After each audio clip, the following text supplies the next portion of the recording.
Ayan, good morning po sa bawat isa.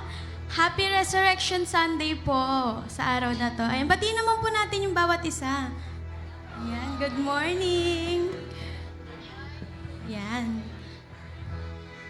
It's Resurrection Sunday po ngayon. And hindi lang po to pag-alala na nabuhay ang Lord. Amen. Pag-alala rin po to na pinako siya sa cross, di ba po? And tinubos niya lahat ng kasalanan natin. And dahil mahal niya tayo. And hindi lang yun, parang yun din yung sacrifice, isa sa mga biggest sacrifice na ginawa sa atin ng Lord. And yun po, sa umaga pong to, sa pag-awit natin sa Lord, alalahanin po natin yung mga bagay na ginawa niya for us. And yung mga distractions po, alisin po muna natin yan.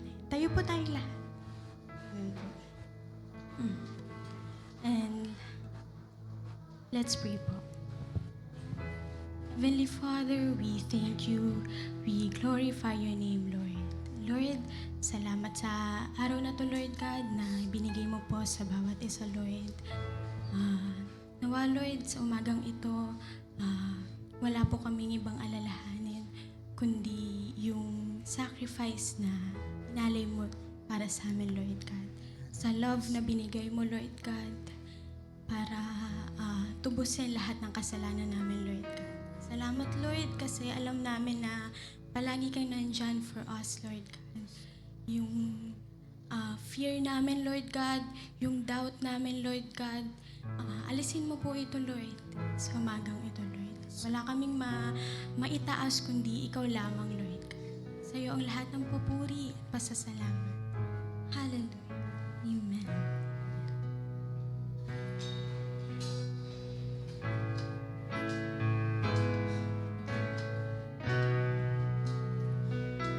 Hallelujah. Praise you, Lord. Glorify your name, Lord.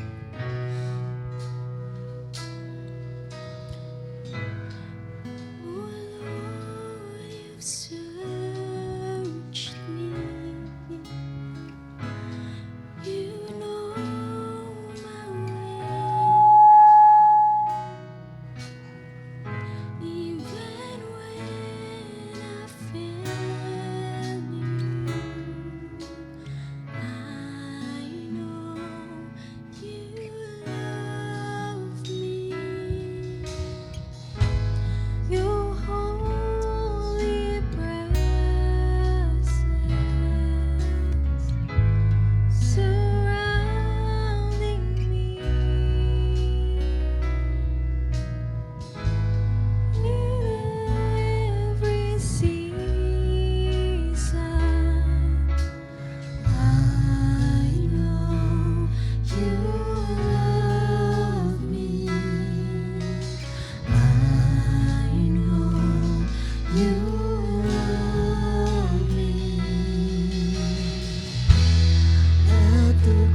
again, let's sing it prayerfully for the Lord.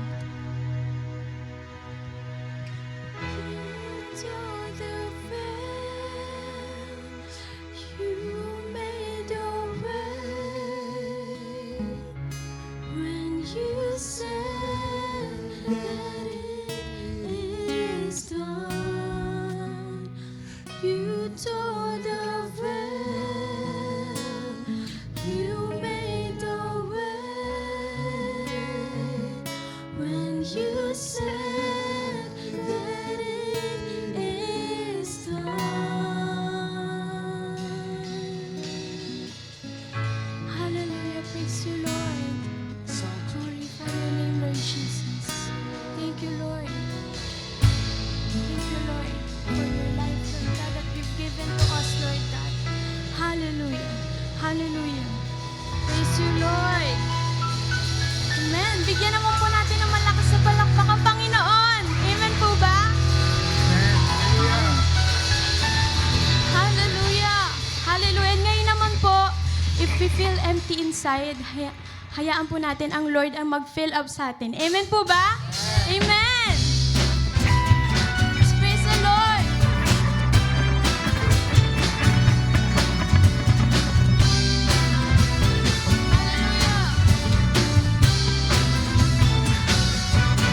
When I go into your presence with one thing in my mind, and that's to feel your love inside of me as you pull this heart of mine.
nothing's gonna hold me back. No, nothing's gonna keep me down. Jesus has set me free, and I'm free indeed. And I will give you praise. With everything I am, I'll praise. Whatever may come my way, you have won the victory. And I will give you praise. With everything I am, I'll praise. Whatever may come my way, you have won the victory. Oh, you set me free. Oh,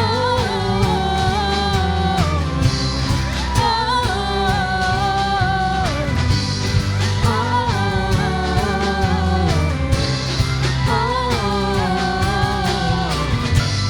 I'm surrounded by your goodness. I am covered by your grace. My heart is grateful, forever thankful. Jesus, you have set me Lord, nothing's gonna hold me back. No, nothing's gonna keep me down. Jesus has set me free, and I'm free indeed. And I will give you praise. With everything I am, I'll praise. Whatever may come my way, you have won the victory. And I will give you praise. With everything I am, I'll praise. Whatever may come my way, you have won the victory. Oh, you set me free.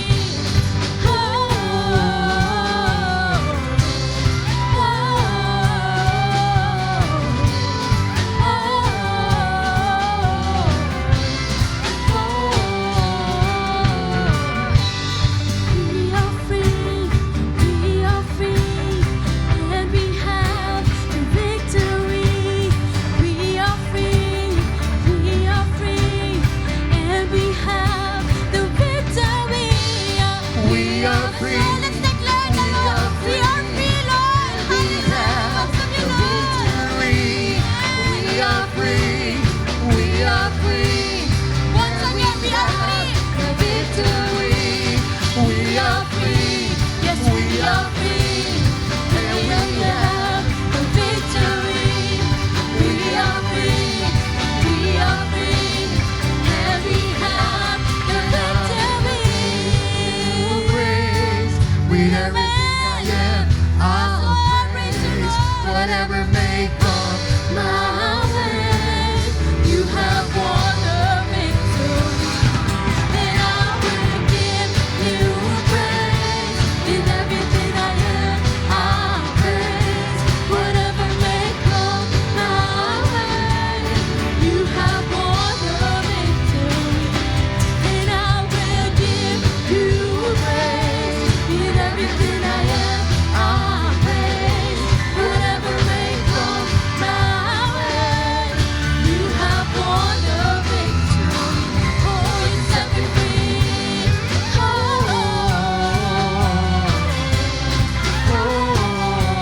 You set me free.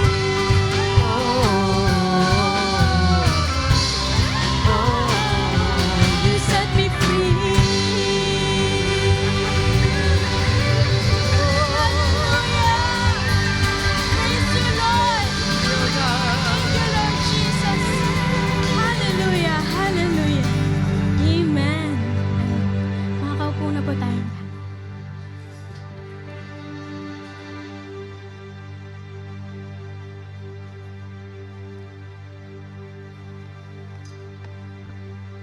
Hello. Yan. Magandang umaga po muli sa ating lahat.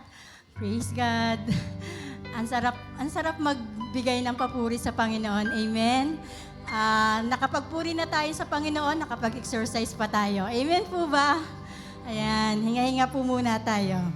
At dadako naman po tayo sa ating pagbibigay ng ating tithes and offering. At bago po yan, nais ko lang po i-share ito.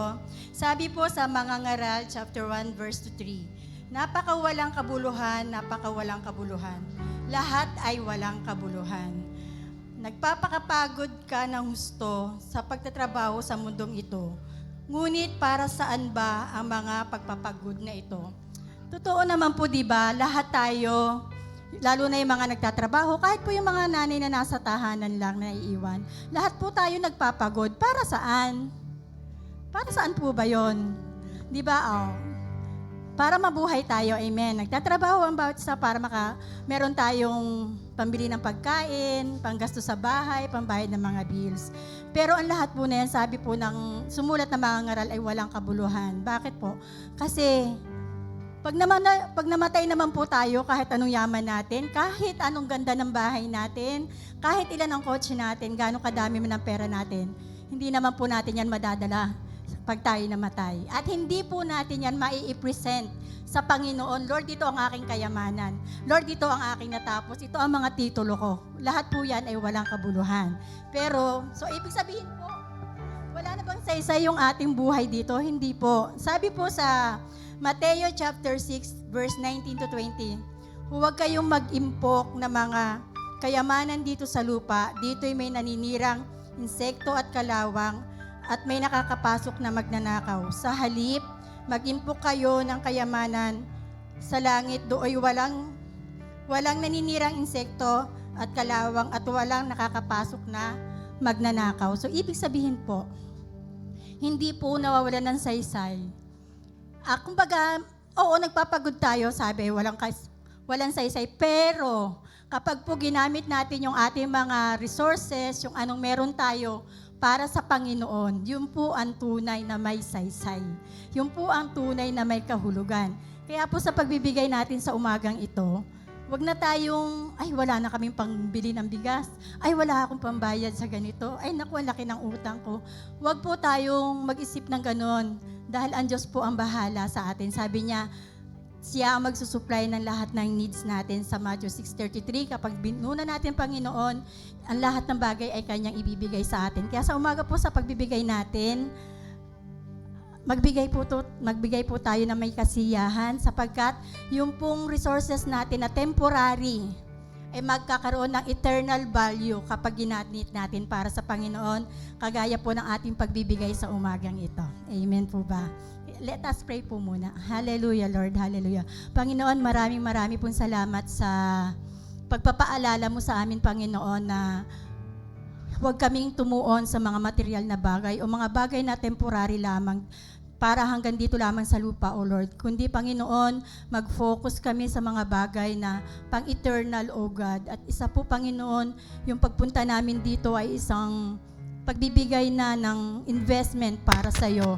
At maging aming pagbibigay na aming tithes and offering, O God, ito ay kinalulugod mo, Panginoon. Ito ay pag-obey namin sa iyo. Ito ay pagsamba namin sa iyo. At ito ay pagpapakita na mahal ka namin, O God.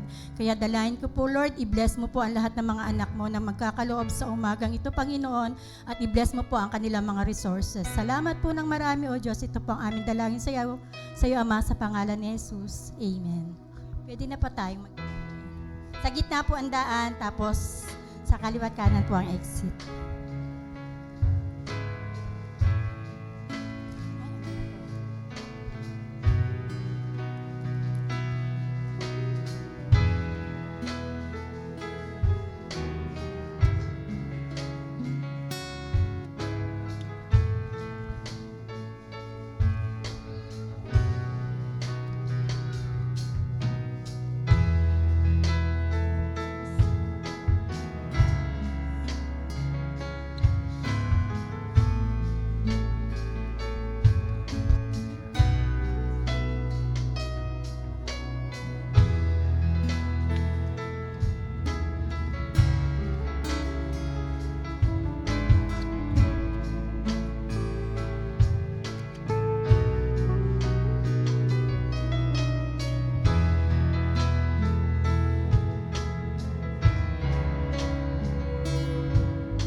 Maraming salamat po sa lahat ng mga nagbigay. At dadako naman po tayo sa birthday greetings po.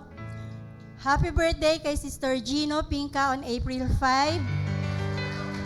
Ay, gwapo. Happy birthday Kuya Gino. Ngayon yan. Ngayon pala Kuya Gino. Maghintay kami ng pamerienda mamaya. April 7 po kay Sister Kate Samaniego. Ayan. And April 10 kay Sister Janelle Tayag. Happy birthday! Kantahan po natin sila ng happy birthday!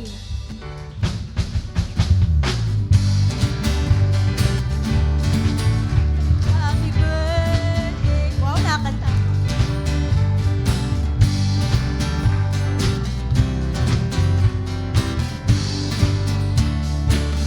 Lord, God bless you!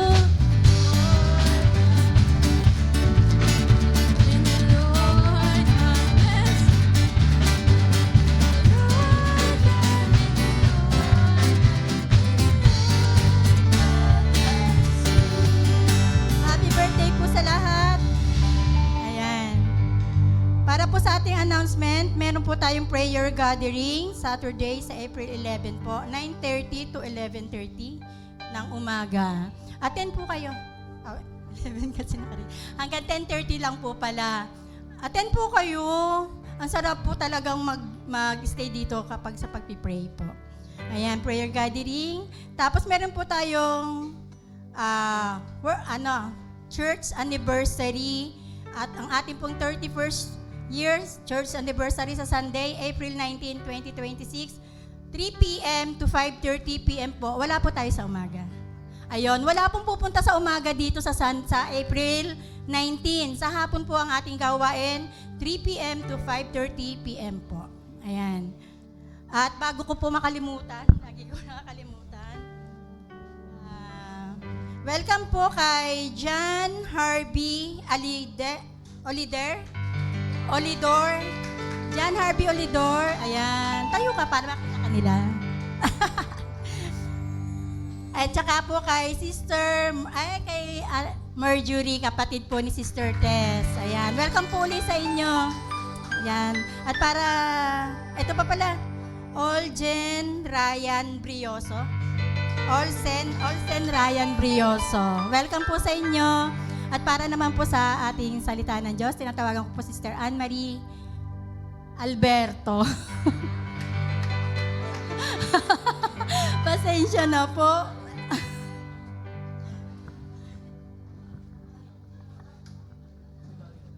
Kailangan ko na yata mag-name tag kasi nakakalimutan lagi apelido ko. Magandang umaga po sa ating lahat. Natanong na po doon kanina sa sa devotion ng worship team. Pero sa tingin ko naman, yung yearly na ang ginagawa ay bakasyon at swimming. Paglinggo, anong meron? Resurrection, Sunday, linggo ng pagkabuhay. Sabi nga dun sa background natin kanina, He is risen. So, siya ay muling nabuhay. Ngayon, ano bang meron dun sa muling pagkabuhay niya? Bakit natin sinicelebrate? O bakit natin inaalala? At ano namang maiaambag nun sa atin bilang mga tao at bilang mga Kristiyano? Ngayon, alamin po natin kung ano ba yon. Hindi po ako mag-text ng tungkol sa Resurrection Sunday, pero matatalakay din po natin siya mamaya. Panalangin po muna natin ang salita ng Diyos. Hallelujah, Lord. Pinupuri ka namin at sinasamba. Salamat po sa umaga na to na muli makakarinig kami ng sariwa mong salita. Yung salita mo na buhay na mangungusap sa amin at tutulong sa amin na mabago kami at magawa ang mga naisin mo. Dalangin namin ang pagkilos ng banal mong spirito. Maunawaan namin ang iyong mensahe, hindi sa aming talino o kaalaman, kung hindi sa karunungan at talino na nagmumula po sa iyo. Gabayan mo kami at samahan at ikaw lamang ang may taas at maitanghal sa aming kalagitnaan. Sa pangalan mo, Panginoong Jesus. Amen. Pag-usapan po natin, knowing Christ in power and sufferings. Makita po natin yung text natin sa Philippians 3:10. Isang verse lang po ito, pero marami po akong verse na gagamitin mamaya sa ating mga points. Sabi po dyan sa English, that I may know Him and the power of His resurrection and the fellowship of His sufferings, being conformed to His death. Sabi po sa Tagalog, ang tanging hangarin ko ngayon ay lubusang makilala si Kristo, maranasan ang kapangyarihan ng Kanyang muling pagkabuhay, makibahagi sa Kanyang mga paghihirap, at maging katulad niya sa Kanyang kamatayan. Yan po ang salita ng ating Panginoon. Ang sumulat po nito at nagsasalita dyan ay si Pablo. So, ibig sabihin, ang nagsasabi po dyan na may hangarin to know Christ ay si Apostol Pablo. So, personal niya po ito. Sulat niya po yan sa mga mananampalataya o believers po sa Filipos. May church po doon nung siya ay na-convert, naging Kristiyano, nakilalaan niya ang Diyos, nag-mission po siya. So, isa yung Philippi o yung Filipos dun sa napuntahan niya. Yan po ay parte ng Europe po, hindi na po yan Asia. So marami po siyang nakilala dyan. Marami ring mga naging mananampalataya dyan, hindi lang po Jew at hindi lang po mga Greek, kundi may mga halo-halong Gentile. So ibig sabihin, mix po yung mga lahi ng mga tao na dyan. At para po malaman natin, yung Filipos po, background lang po niyan, ay Roman colony. Isipin niyo po na lang yung Pilipinas na nasakop ng mga Spaniards. So sila naman po, under po sila ng mga Romano nung time na yan. Okay, na papractice nila yung pananampalataya nila, pero meron pa ring persecution. So yun po yung sitwasyon ng mga tao dyan sa Filipos. May persecution, merong mga aral na hindi pa rin tama, merong mga aral na tinuturo sa kanila, sa outside persecution, false teachings, false teachers, false doctrines, yung nakapalibot sa kanila. Bukod pa po syempre dun sa pananampalataya ng lugar. Dahil syempre po yan ay under Roman colony. So syempre, yung pananampalataya ng Romano ang marami doon. At maging na rin yung pananampalataya ng mga pagano. Tapos po, puro Roman soldier pa dyan. So, syempre, patriotic po yung mga Roman soldier. Basta lahat ng rights ng mga Romano, lahat ng pabor sa kanila, yun yung mas nananaig. So, kung halimbawa po, ang ginagawa ng mga Kristiyano doon ay pakiramdam nila, nakakawala na doon sa kanilang karapatan bilang mga Roman citizens, sila po ay mapapersecute, minsan mahuhuli pa. Pero alam niyo po ba, ang Philippians na libro sa Bible ay puno ng joy, ng gratitude, at ng encouragement. So sa kabila po ng hindi magandang sitwasyon ng mga believers doon, yun pa rin po yung takbo nung sulat ni Pablo. At alam niyo po ba yung sitwasyon ni Pablo nung sinusulat niya to? Siya po ay nakakulong. Wala po siya doon sa rest house niya, nasa arrest house siya. Naka-house arrest. Siya po ay binisita lang. May bumisita sa kanya galing Philippians, tapos pinadala niya yung sulat na yan nung pinabalik niya na yung bumisita sa kanya. So yung sulat niya po, para lang alam natin yung laman ng Philippians. Yung sulat niya po, una, pasasalamat sa Philippians kasi binigyan siya ng mga supply na kailangan niya habang nasa prison siya. So gusto niya magpasalamat. Pangalawa, naririnig niya nga may mga persecution. So to encourage them. Pangatlo, may division sa church. So kahit po isang church na yon, si Pablo ang nagtatag, siya po yung nagsimula, nag-pioneer ng church. Meron pa rin pong mga dito kami susunod na leader, dito kami sa leader na to. Tapos dahil Hudyo at Gentile, may mga iba't ibang cultural na paniniwala pa rin po. So may mga alitan, may mga conflict, kaya po siya sumulat. At higit pa dun sa isa, na dahilan ng pagsulat niya, ay to exhort to them, o i-encourage sila na i-follow yung example ni Christ katulad ng pagsunod niya kay Kristo. So bunagbanggit po siya doon ng mga ilang bagay kung saan ba nila tutularan si Jesus. Ibig sabihin, kung paano mamumuhay bilang disipulo, bilang alagad, bilang tagasunod ni Jesus. Kaya po, relevant pa rin sa atin yung Philippians. Hindi man tayo mga taga-Pilipos, hindi tayo nabuhay nung panahon nila, pero tayo po ay mga Kristiyanong sumusunod pa rin kay Kristo. At ang nais pa rin po natin ay maging katulad ni Kristo sa ating pamumuhay bilang mga Kristiyano. Amen po ba? At sabi po dyan, nawa maging hangarin din po natin. Ang hangarin ni Pablo, sabi dun sa text natin, that I may know Him and the power of His resurrection and the fellowship of His sufferings, being conformed to His death. So ang sinasabi po dito na know, that I may know Him. Sa Tagalog, hangarin ko ngayon lubusang makilala si Kristo. Hindi po ito yung pagkilala na sa utak lang. Alam lang natin yung mga scripture, yung mga memory verse. Ito po ay pagkakilala na experiential. Ibig sabihin, na-experience natin sa buhay natin. Kasi po ang pagiging Kristiyano ay hindi lang po sa kaalaman, kung hindi sa buhay. Kaya dapat na-experience po natin. So ano po yung dalawang aspeto ng pagkilala kay Kristo na binabanggit dito ni Pablo na isang hamon din po sa atin na maranasan natin? Una, knowing Christ in the power of His resurrection. We celebrate lagi, yearly, minsan nag-i-special program pa nga dito, di ba, pag Sunday? Sunrise service, dasal at pandesal, worship Zumba, di ba? Zumba at Simba. May mga ganun tayong programa. Why? Kasi yung resurrection ay katulad ng inawit natin yun ay victory, may hope, may power. So nagsiselebrate tayo kasi si Jesus ay nagbigay ng may buhay ulit siya. Hindi siya namatay lang. Hindi lang siya napako sa krus. Muli siyang nabuhay, katulad nung sinabi niya. Pero ang resurrection po ay hindi lang celebration. It's something that we need to experience. The power of His resurrection.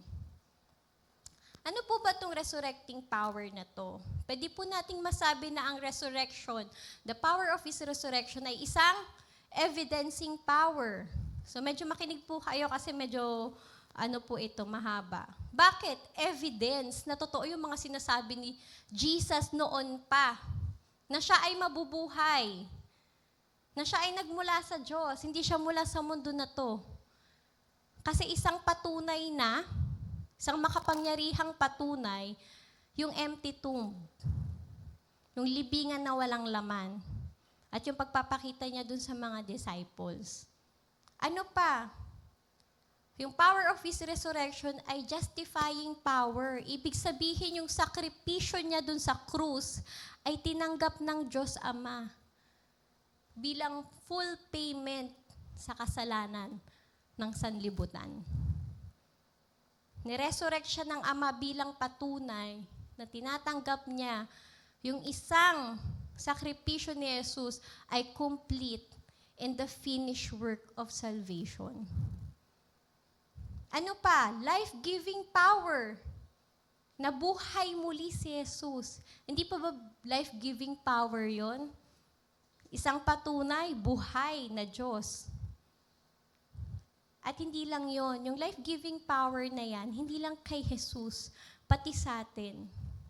Ano pa yung resurrection power na yan? Consoling and comforting power. Bakit? Kasi nga, natatakot yung mga alagad nun, nagigrieve sila. Pero dahil nabuhay si Jesus, anong mararamdaman nyo?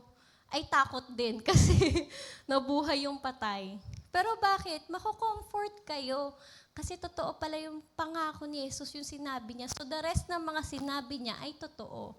At yung sinabi niya na muli ring mabubuhay, pagbalik niya, yung mga namatay nang nauna, mako-comfort yung mga taong nandun. Ay yung mga nauna pala sa amin na naniwala kay Kristo at yung mga maniniwala pa, nalilisan na dito sa mundo, ay muli ring mabubuhay dahil doon sa resurrection power na meron sa Diyos. Sabi po sa Romans 6:4-5, sa makatuwid, tayo'y namatay na at nalibing na kasama niya sa pamamagitan ng bautismo upang kung paanong binuhay muli si Kristo sa pamamagitan ng dakilang kapangyarihan ng Ama, tayo rin ay magkakaroon ng panibagong buhay. Sapagkat kung nakasama tayo ni Kristo sa isang kamatayan katulad ng kanyang kamatayan, tiyak na tayo ay makakasama rin niya sa muling pagkabuhay na katulad ng kanyang muling pagkabuhay. Ibig sabihin, yung power dun sa resurrection niya, yun din yung power na meron tayo pag na kay Kristo na tayo. Ano yung resurrection power niya? Nagkaroon siya ng victory over sin, over death, dun sa grave. Ito yung power na nagbibigay ng bagong buhay para sa lahat ng nakay Kristo. Sabi pa sa Ephesians 1:19-20, at kung ano ang di masukat niyang kapangyarihan na kumikilos sa atin na mga nananalig sa Kanya, ang dakilang kapangyarihan ding iyon ang muling bumuhay kay Kristo at nag-upo sa Kanya sa kanan ng Diyos sa kalangitan. Ibig sabihin, that is the same power, the resurrection power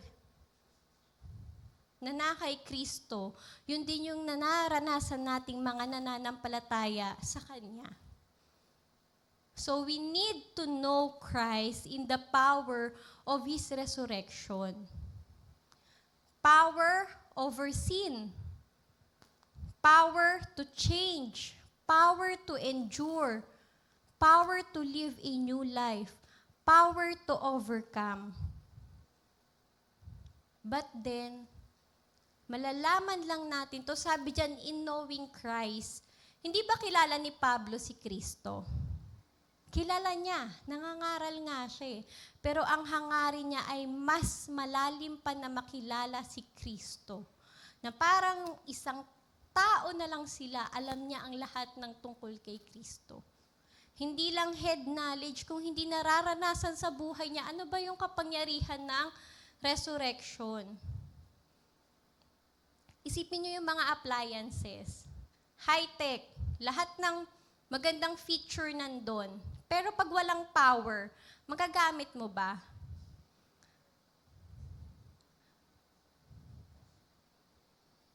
Oh, sige, naka-charge yung battery. Sabihin niyo sa akin.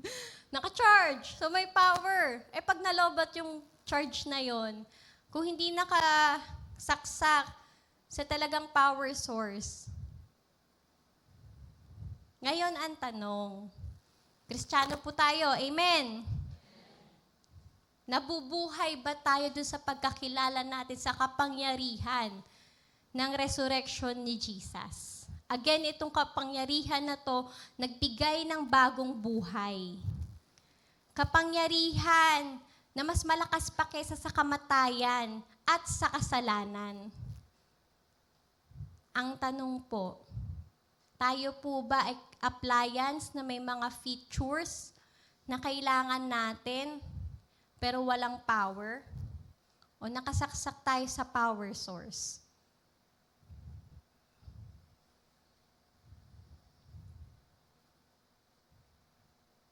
Kristiyano po ba tayo na ipinapamuhay natin yung sinasabi nating kapangyarihan na meron kay Kristo? Kapangyarihan na nagbibigay ng buhay kasi namatay na tayo sa kasalanan. Ang tanong, bakit hirap na hirap tayo? Some of us ngayon drained sa responsibilities. May mga binabattle na hidden struggles. Marahil marami nga nawawalan na ng pag-asa. Gusto magbago, pero muling bumabalik sa nakaraan. Minsan pangiti-ngiti ka lang, pero namamatay ka na pala sa loob mo. Sobrang nanghihina ka na. Kapatid, yung bumuhay kay Kristo na kapangyarihan, yun din yung kapangyarihan na pwedeng dumaloy sa buhay mo. Still in effect yun ngayon. Kaya nga sineselebrate natin yung Resurrection Sunday. Kung feeling mo namamatay ka, wala kang power. Nag-struggle ka, paulit-ulit ka lang dun sa buhay mo. Sumicircle back ka lang dun sa dating namatay ka na, bumabalik ka na naman dun, tapos mabubuhay ka, babalik ka na naman dun. Kapatid, may kapangyarihang meron ka na ibinigay ni Kristo. Pero magagawa mo lang yun nang hindi sa sarili mo, kung nakadikit ka doon sa pinagmumulan ng resurrecting power na yun. Kung may intimacy ka sa ating Panginoon. Kaya kung ikaw nag-struggle ngayon, may mga battles kang hindi mo nasasabi sa iba, o kaya hindi mo maamin na sumicircle back ka lang doon sa dating buhay na dapat namatay ka na at binago ka na ng Diyos. O kaya nawawalan ka ng pag-asa. Balik ka sa Panginoon. Know Christ in the power of His resurrection. Yung kinanta natin na, we are free, for you have the victory. Kapatid, yung victorious na Jesus na yun yung nasa'yo. Kaya victorious ka na over sin. Victorious ka na over struggles. Victorious ka na doon sa pagiging makamundo. I-claim mo yun at doon ka mabuhay, kapatid. Hindi ibig sabihin magiging perfect tayo.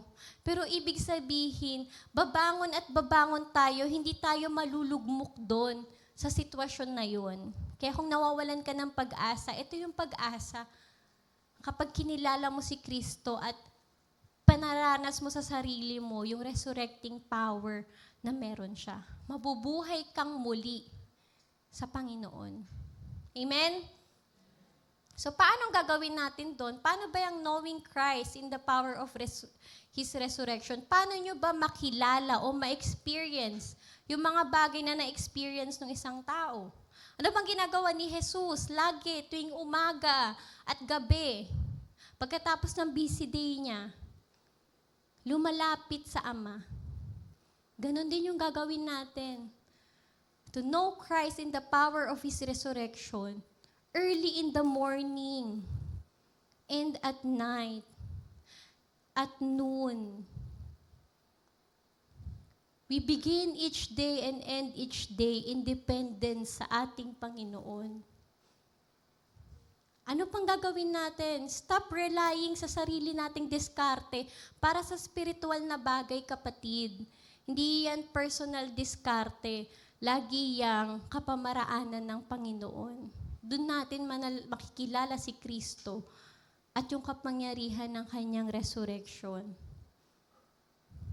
Siyempre, malalaman mo yung kapamaraanan ng Panginoon kung kinikilala mo siya sa kanyang salita.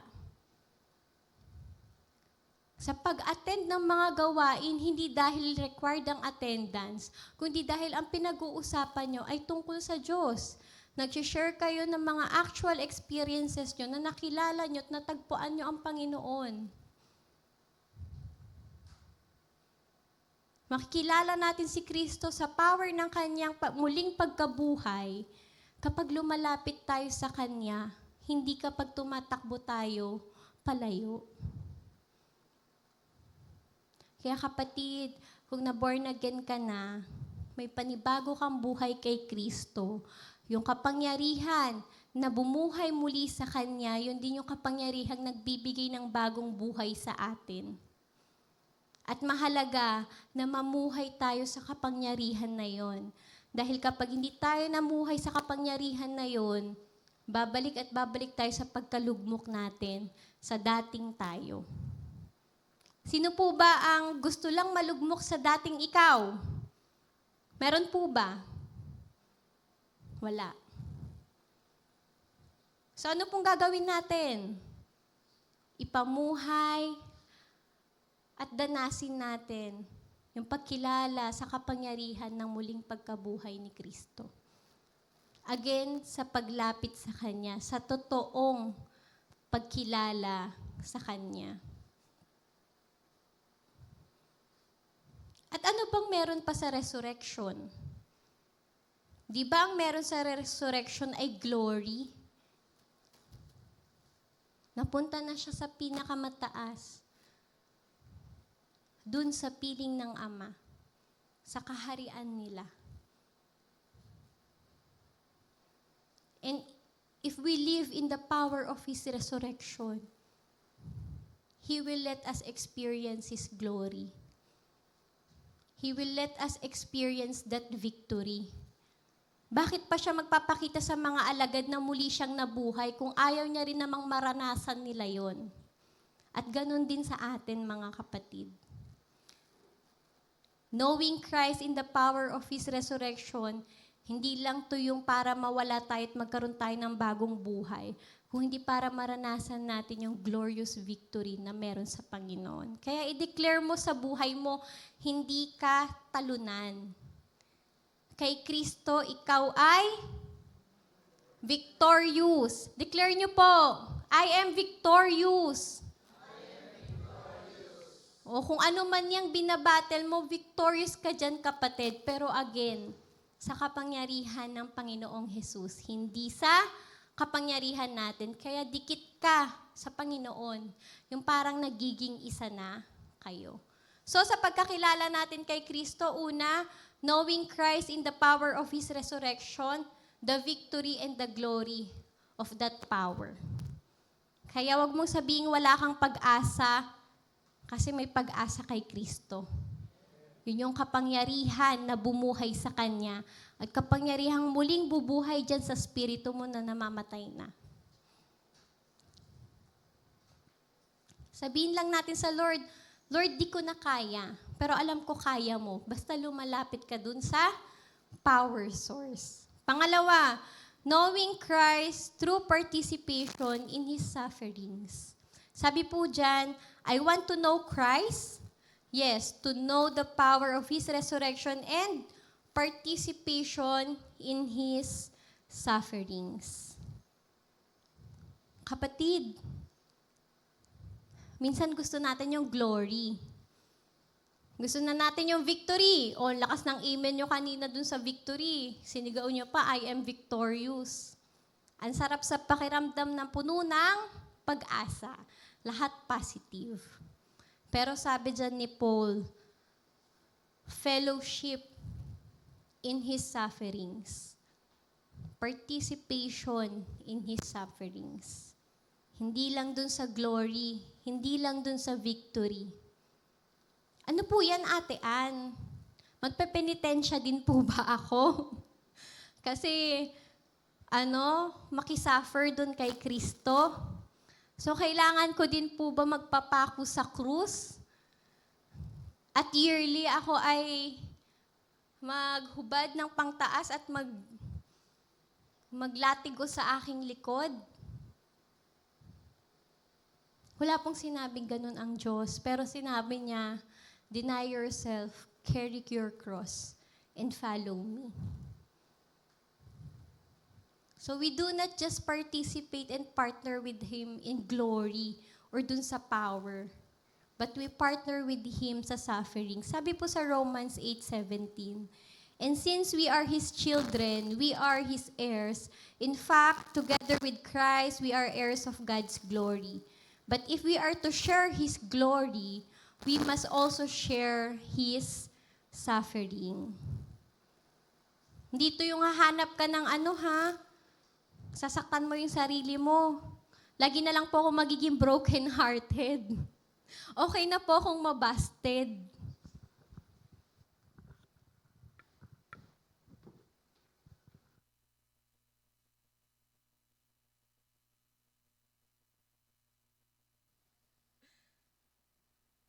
Hindi po ito yon. Ano po ba? Tingnan natin yung suffering ni Kristo para maunawaan natin. Di ba po, bago hulihin si Kristo, nung nasa garden sila, nagpe-pray siya, sabi niya, makita natin sa Lucas chapter 22 verse 42, sabi niya, Ama, kung loloobin mo, ilayo mo sa akin ang kopang ito. Ngunit huwag ang kalooban ko ang masunod, kundi ang kalooban mo. He is suffering na that time. Kasi alam niya na yung pagdadaanan niya. Alam niya na yung magiging kamatayan niya. Pero nang sabi niya, huwag ang kalooban ko, kundi ang kalooban mo ang masunod. Ano bang ginawa sa kanya? Inaresto siya na parang siya ay kriminal na sobrang lala ng nagawa. Kasi ang daming humuli sa kanya. Pagkatapos niyang inaresto, dinala siya kung kani-kanino para i-trial. Tapos hindi pa doon natapos, yung mga Roman soldiers, anong ginawa sa kanya? Pinunit ang kanyang mga damit, nilatigo siya. Kaso hindi natuwa yung mga tao dun sa paglatigo lang sa kanya, hindi na kontento. Sabi, ipako siya sa krus. Hindi lang yun eh.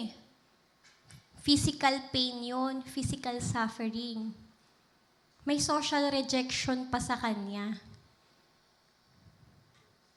Ano pa? Inasar-asar pa siya dun. Diba? Ano yung mga sinasabi mong gagawin mo? Nagpapagaling ka, gumagawa ka ng miracle, pero hindi mo save ang sarili mo.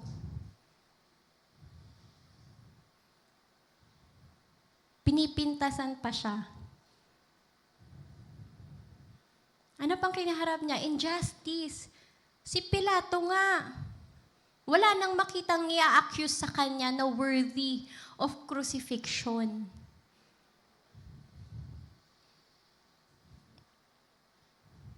Roman official na to. Hindi namin pwedeng i-crucify si Christ kasi wala naman siyang ginawa laban sa gobyerno namin. Pero yung mga crowd, falsely accused pa si Jesus. Gumawa ng kwento tungkol sa kanya. Pero alam niyo yung mapapansin natin, nung nasa garden pa lang siya na meron na siyang suffering emotionally. May nararamdaman na siyang kabigatan. Lumapit siya sa Ama. Doon siya nagsalita. Ito yung nararamdaman ko. Alam ko po mahirap. Ito ako, pero kalooban mo ang masunod. In front of the crowd, tsaka yung mga authorities, anong ginawa niya? Dinepensahan niya ba yung sarili niya? Kapag sumasagot siya, sinabi niya kay Pilato, ikaw nagsabi niyan. O nung tinanong siya, ito ba mga tinuturo mo? Itanong mo na lang po dun sa mga nakapakinig kasi publicly naman ako nagsasalita. Pero wala siyang nilatag na, hindi, ito naman yung mga sinabi ko. Point 1, point 2, point 3. Asan dyan ang paratang na dapat i-crucify ako? Wala siya. Hindi siya nag-defend na ganun. He surrendered fully to the God of justice. He surrendered fully dun sa will ng Father. Sabi sa 1 Peter chapter 2 verses 21 to 23, ang pagtitiis ng hirap ay bahagi ng pagkatawag sa inyo ng Diyos. Sapagkat nang si Kristo ay magtiis para sa inyo, nag-iwan siya sa inyo ng isang halimbawa na dapat ninyong lubos na tularan. Ano yon? Hindi siya gumawa ng anumang kasalanan o nagsinungaling kailanman. Nang siya'y insultuhin, hindi siya gumanti ng insulto. Nang siya'y pahirapan, hindi siya nagbanta. Sa halip, ipinaubaya niya ang lahat sa Diyos na makatarungan kung humatol. We participate in Christ's sufferings through active submission and obedience. Kasi ito yung example na binigay sa atin ni Kristo. During his ministry na may mga nagbabanta na sa buhay niya, sinunod niya pa rin yung gusto ng Ama. Nangaral siya, pinipilit niya ipakilala ang Diyos sa mga tao, ipaalam ang plano ng Diyos sa kanila. At even to the point of death, sumunod lang siya at nag-submit. Hanggang nasabi niya, Father, it is finished na. At kanina niya pa rin sinabi yun sa Diyos Ama. Nung naging Kristiyano tayo, marami sa atin nakasuffer ng rejection. Kasi hindi yun yung paniniwala ng pamilya. So, naging outcast ka. Meron kang mini persecution. Hindi ka papayagang magsimba. Hindi ka pwedeng pumunta ng fellowship. Kapag sinasabi mong, wait lang po, nagpe-pray pa ako, hindi kumain na tayo, anong pray-pray? O meron nga akong narinig na nag-testimony, nakikinig lang siya ng worship song, pinagbabawalan pa siya ng mga nakakarinig na iba. O kaya minsan, minamak na tayo. Kristiyano, KJ. Wala namang saya yung buhay niyan. Ay, napaka-boring naman yan. O kaya minsan nandito ka na sa church, nagmi-minister ka na. Overload sa mga kailangan gawin. Minsan na-overlook ang efforts, underappreciated. Minsan nami-misunderstood ka pa. Nami-misinterpret yung action mo. Minsan nadja-judge ka pa. Nasasabihan ng hindi magaganda. Anong tendency ng tao? We want to fight back. We want to bring justice. Kapag naranasan natin yung sufferings na ganun, we want to defend ourselves. Hindi. Ba't mo sinabi yan? Magtuos tayo. Ganun. Ganyan ka, ha? Sige, tignan natin. O, nagbabanta na tayo. O kaya minsan, yung insulto sa atin, nang iinsulto na rin tayo. Kala mo naman, sino magaling mag-lyrics? O, example lang ito, ha? Kala mo naman, sino magaling magsalita? Kala mo naman, ang ganda din ng forma.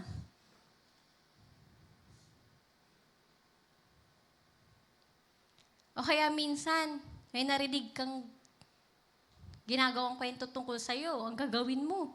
Kukwento mo din sa iba. Hindi nga, dati nga sinabi niyan sa akin, ganto-ganto din siya eh. We fight back kasi ayaw natin mapunta dun sa negative light. Ayaw natin madungisan yung image natin, yung reputasyon natin. Pero sabi doon, knowing Christ through participation in His sufferings. Bakit hindi nagbanta si Jesus? Bakit hindi siya gumanti? Bakit siya nagpaubaya sa Diyos?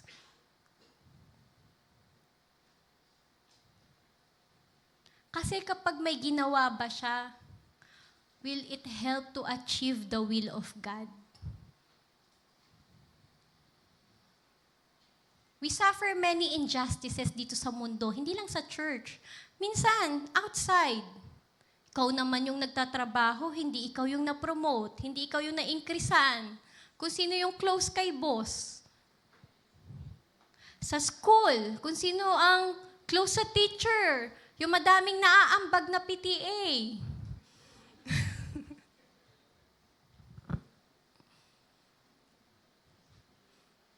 Diba? Tapos, sabi natin, babangon ako. Tudurugin ka. O, di na alam yun ng kabataan. Pero ganon, ang tendency ng tao. We don't want injustice. We don't want sufferings. Pero bilang mga Kristiyano, in order to share in the power of Christ's resurrection, in the glory that is to come, pagbalik ng Panginoon, andyan at dyan ang sufferings. Andyan ang injustice. Lalo na sa mga Kristiyano. Pero sabi doon, kailangan nating tularan si Kristo. Anong ginawa niya? Sabi doon sa 1 Peter, di ba? Sa halip, ipinaubaya niya lahat sa Diyos. Ikaw nang bahala. Di ba nung nasa cross siya, minak siya, niridicule siya, may physical torture, social rejection. Pero sabi niya, Father, forgive them for they do not know what they are doing.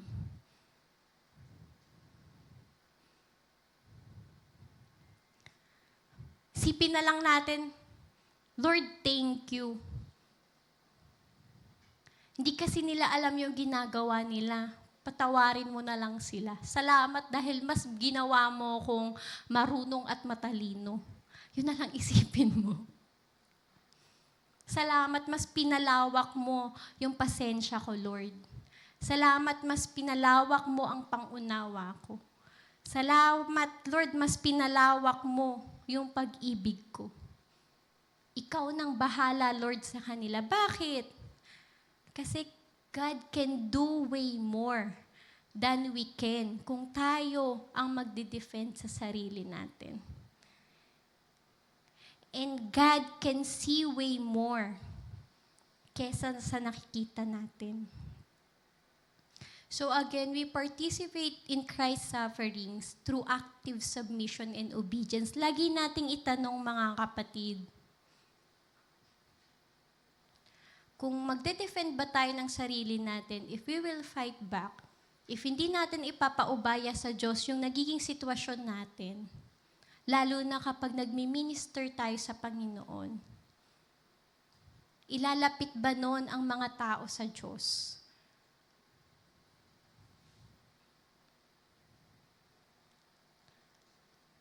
Mangyayari ba ang kalooban ng Diyos kapag ginawa mo yan o hindi?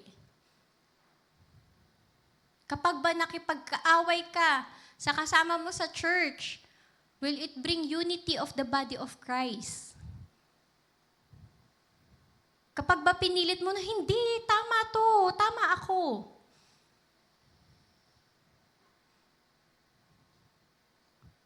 Is it showing grace and understanding and patience?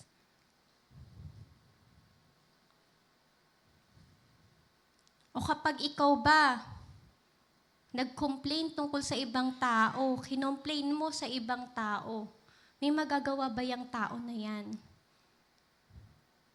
To solve the situation. Why not lumapit sa Diyos at magpaubaya sa Diyos na may magagawa at magagawa sa sitwasyon na yon? Hindi man ngayon, pero sabi sa salita ng Diyos, everything will be laid bare sa harapan ng Panginoon. So, hindi mo man maranasan yung sinasabi mong justice, appreciation, acknowledgement, ngayon, dadating at dadating ang Panginoon. And that is for sure. At doon malalantad ang lahat ng bagay. At ibibigay ng Panginoon ang nararapat sa anumang ginawa natin. So sa atin mga kapatid, masarap yung part 1 eh. Yung power, yung victory, yung glory sa resurrection. We can claim, mabubus yung energy natin bilang mga Kristiyano. Pero may pangalawa. At alam kong nararanasan nating lahat yun. Hindi man natin sinasabi, hindi man nalalaman ng lahat, but there are sufferings that we are silently facing.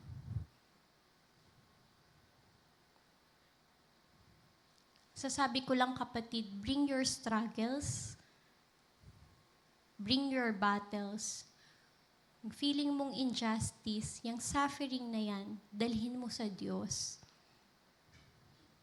O minsan, tatakbuhan lang natin. Huwag mong takbuhan, hayaan mong lakaran mo kasama si Kristo. Kasi siya yung victorious na Diyos. And trust God to defend you. Maybe not now, but when He comes back. Usually, prayers natin, Lord, ilayo mo po ako sa paghihirap. Pero kapag nandun na tayo sa paghihirap, di natin maiwasan yan sa buhay natin. Kristiyano man o hindi, may paghihirap. So instead, let's pray, Lord, samahan mo ako sa gitna ng paghihirap para yung power of His resurrection maranasan natin as we suffer, as we participate in the sufferings of Christ. Let us not be Christians who only want to share the glory of the resurrection, the power of His resurrection.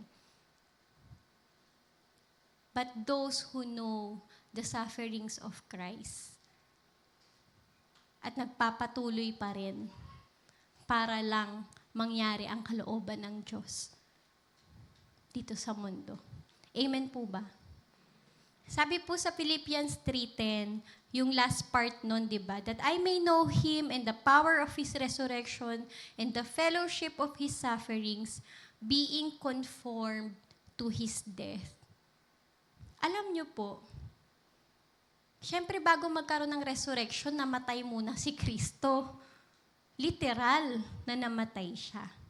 Di naman matatawag na resurrection yung buhay pa, bubuhayin mo ulit, di ba? Parang buhay pa, nagpi-50-50 lang, i-revive mo lang. So revival yun, hindi resurrection.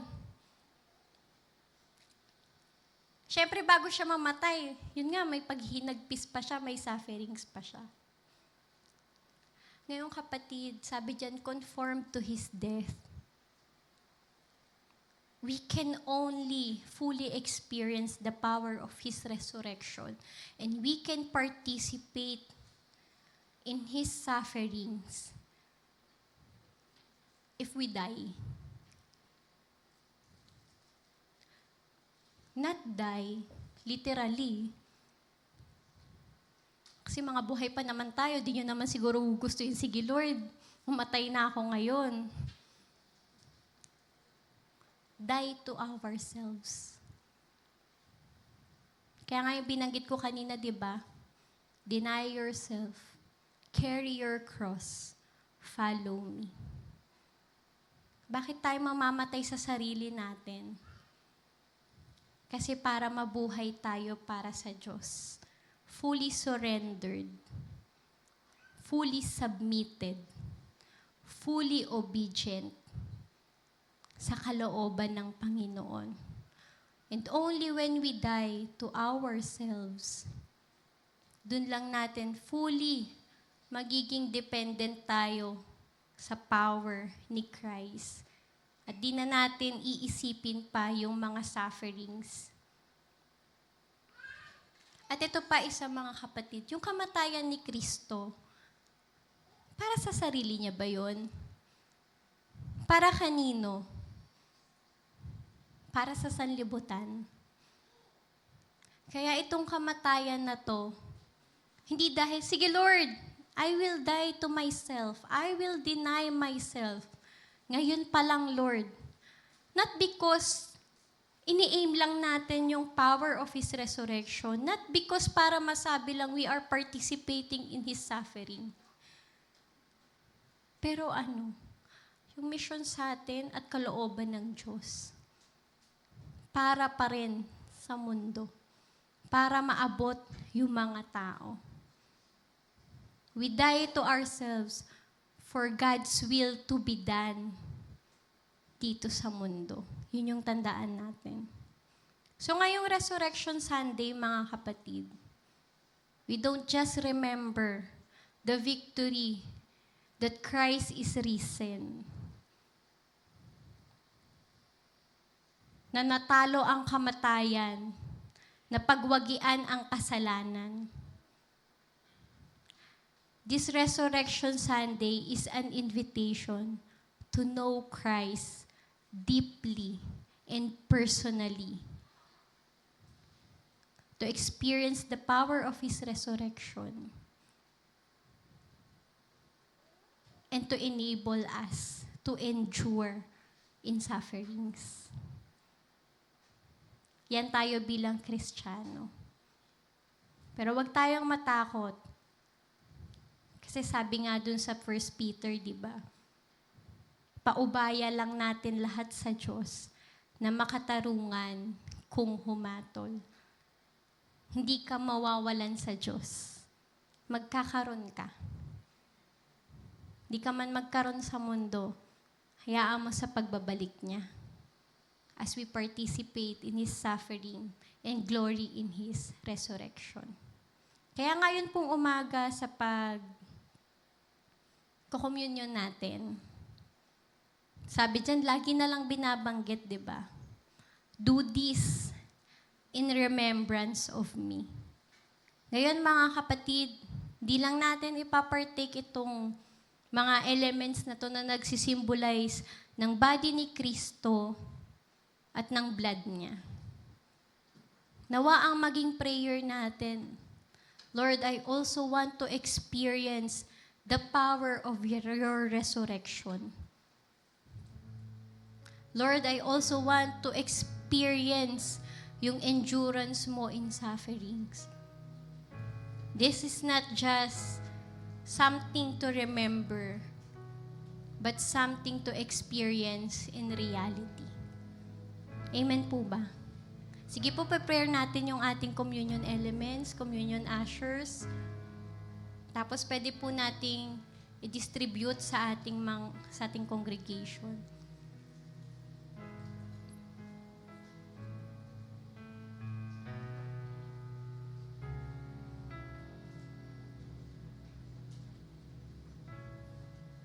Ngayon, kapatid, habang dinidistribute yung communion elements natin, sabi kanina, live in the power of His resurrection.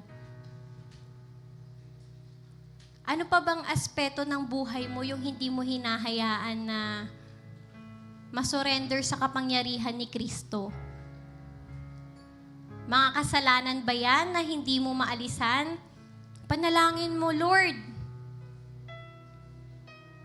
ito yung body mo. Ito yung blood mo. I am cleansed. I am cleansed. I am saved. I am healed. So, i-claim mo yung power na kasama nun.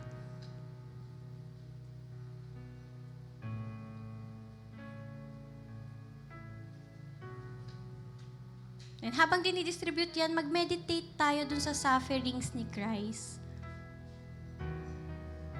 Lord, hayaan mo na hindi lang every first Sunday ko maalala how you endure. Kung paanong kahit nagkaroon ng injustice, kahit paanong ginawa sa iyo, hindi ka lumaban, pero pinaubaya mo lahat sa Diyos. Maging prayer mo rin yun, kapatid. Sabihin mo, Lord, not my will, but yours be done. Sige po, tayo po tayong lahat. Meron na ba ang lahat?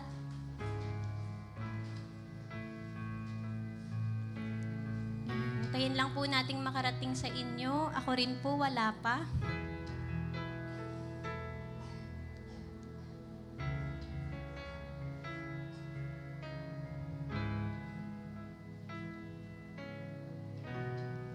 Bago natin i-partake yung mga elements, magkaroon muna kayo ng personal na panalangin sa Panginoon.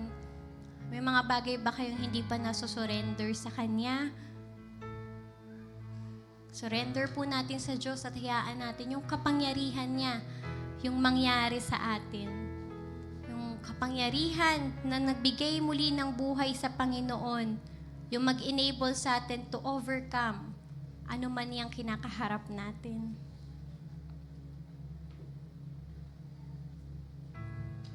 At kung minsan nahihirapan tayo to deny ourselves, to be actively submitted, surrendered, and obedient sa Panginoon, sabihin din natin, Lord, itong pag-partake ko dito sa communion na to, this is my act of obedience. And from this day on, Lord, Help me. Ipaubaya ko na lang lahat sa iyo. Bahala ka na, Lord.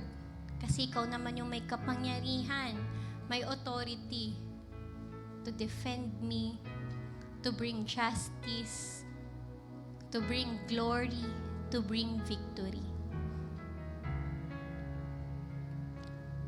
So hawak po natin ngayon mga kapatid itong mga elements na to na nagsisimbolo ng katawan at dugo ni Kristo. Nung gabi na bago siya hulihin, sabi niya sa mga alagad, itong tinapay na sumisimbolo sa aking katawan. Katawan na nabayubay. Sabi niya, by His stripes we are healed. So sa tuwing ipapartake natin ito, naalala natin siya. At ngayon, di lang natin siya alalahanin. Gusto natin siyang maranasan sa buhay natin.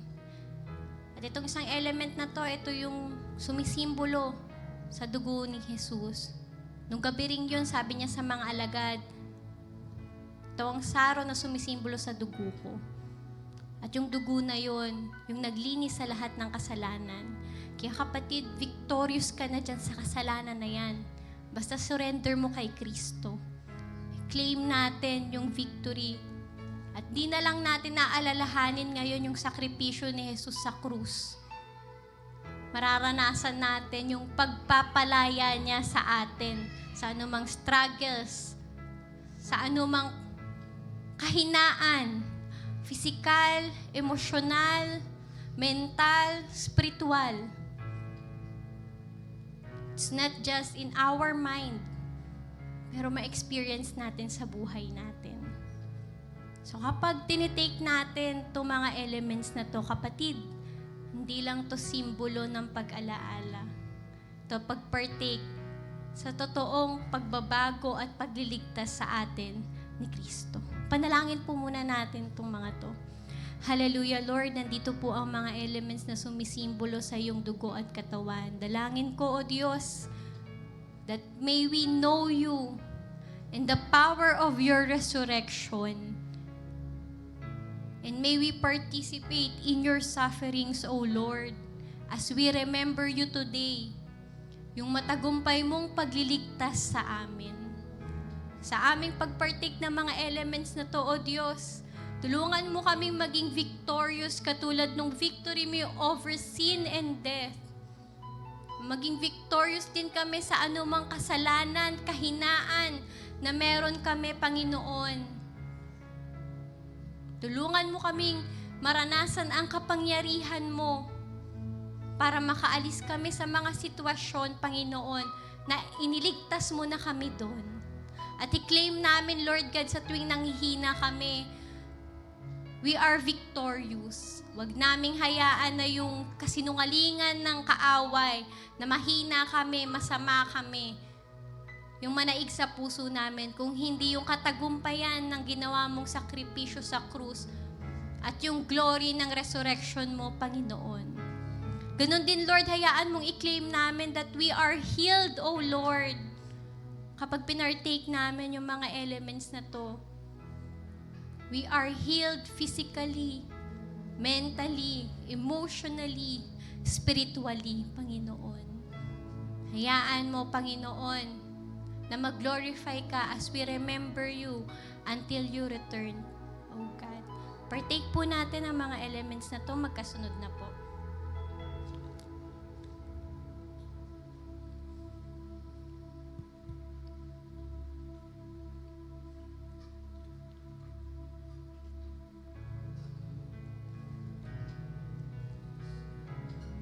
Hallelujah. Praise your name, O Lord. Isang malakas na palakpak po para sa ating Panginoon.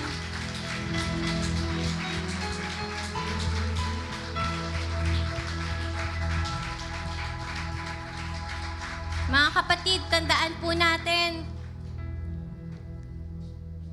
this is not just in the head. This is not just knowledge na knowing kung hindi an experience with our Lord. Kaya this Resurrection Sunday, let's declare we have received the power of His resurrection. We are free. We are victorious. And in sufferings we can endure, for we know God is the God of justice, God of fairness, and He will bring us to justice when He returns. Amen po ba? Amen. Kaya kapatid, victorious ka na. Sabi mo sa katabi mo, kapatid, victorious ka na. Live in the power of His resurrection and endure in the example of His sufferings. Amen po ba? Amen po ba? Hallelujah, hallelujah. Natapos na po ang ating service, ang ating communion, pero hindi po natatapos ang pagkilos ng Diyos sa mga buhay natin. Amen? Hallelujah, Lord. Nagpapasalamat po kami sa araw na to. Salamat, Panginoon, bagamat lagi naming naririnig ang salita mo, ito'y laging bago. Tulungan mo kami, O Diyos, na laging mamuhay sa kapangyarihan mo, Panginoon. Wala na kami sa mundo, bago na kaming nilalang. At dahil muli kang nabuhay, muli rin kami nagkaroon ng buhay na malaya, na victorious. At kaya i-endure ang anumang sufferings dahil alam namin, ikaw yung Diyos na buhay, nakasama namin at tutulungan kaming magtagumpay sa anumang kaharapin namin, Panginoon. Salamat po, O Diyos, sa mga kapatiran namin na nagdadaos at magdadaos ng kaarawan. Dalangin kong patuloy mo silang pagpalain. Hayaan mo ang mercy and kindness mo ang maranasan nila sa kanilang buhay. At dalangin ko, Panginoon, na gawin mo silang matagumpay, Panginoon, nang naaayon sa iyong kalooban. Patuloy mo silang ingatan at i-reveal mo, Lord God, yung pagkatawag mo sa mga anak mo na to. Hayaan mong mangyari yung kalooban mo sa kanila at sa kanilang pamilya, Panginoon. Salamat rin po sa buhay ng mga bisita namin, Panginoon. Nawa nakatagpo kanila ngayong umaga na to. Dalangin ko po, Panginoon, ang salita mong narinig nila ay mangusap sa kanila at tumubo, Panginoon, sa kanilang buhay. Hayaan mong maranasan din nila ang kapangyarihan ng resurrection mo, Panginoon, at ma-endure nila yung kakaharapin nila, Panginoon, sa pagkakilala nila sa inyo, Panginoon. Pinagkakatiwala ko po, O Diyos, ang bawat isa sa inyo. Hayaan mo po, Panginoon, ang iyong pagpapala ang maranasan ng bawat isa. Ang paggabay at pagsama ng iyong banal na Espiritu ang igawad mo sa amin sa buong isang linggo na to. Hayaan mo, Panginoon, ang protection mo ang maranasan namin, ang provision na nagmumula sa iyong kayamanan dyan sa kalangitan sa pamamagitan ni Kristo. At hayaan mo, Panginoon, na patuloy naming dalanginin, Panginoon, at naisin sa puso namin na ang kalooban mo, Ama, ang mangyari sa buhay namin. Gamitin mo kaming patuloy bilang mga ilaw sa sanlibutan. Mangyari ang kalooban mo sa mundo sa pamamagitan naming mga lingkod mo, Panginoon. Sa kapangyarihan ni Kristo Jesus. Amen. Amen. Hallelujah!